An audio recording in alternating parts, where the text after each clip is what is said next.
Outside the headquarters of a UN-backed anti-corruption commission, a group of Guatemalans celebrate. They say the International Commission Against Impunity in Guatemala, or CICIG for short, has unjustly imprisoned their family members, and they want the panel out. And thanks to Guatemalan President Jimmy Morales, they might get their wish. We're helping our president recover the rule of law. There have been so many violations of our rights. We've been fighting for 8 years and won't allow foreigners to keep trampling our country. Throughout the afternoon, more people who oppose CICIG have been arriving here at their headquarters. They're setting off firecrackers, waving their flags, and putting up RIP signs here on the wall, acting as though CICIG's days here are done. At one point, police officers escorted staff out of the building. A spokesman said international personnel were being asked to leave the country as a security precaution. On Monday, Guatemala's president said he would expel the anti-corruption group.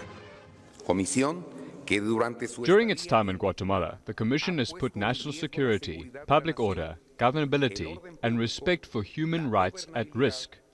But for more than anything, it has put at risk the sovereignty of the state of Guatemala. In August, Morales announced he would not renew CICIG's mandate, which was set to expire in September 2019. Days later, he banned its commissioner, Colombian prosecutor Ivan Velázquez, from re-entering the country. Analysts say Morales' decision to expel the group violates a constitutional order and international law.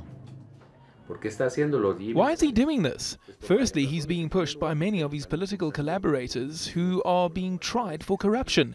He's also received a lot of help from business people who are being tried for corruption. And probably the biggest reason, the legal processes against him, his brother and his son. Outside of the Constitutional Court, another group of Guatemalans holds a quieter protest.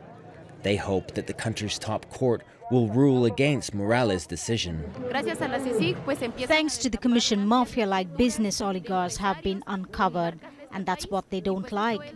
This is going on after the powers that existed since independence. It's the only entity that's been able to uncover corruption.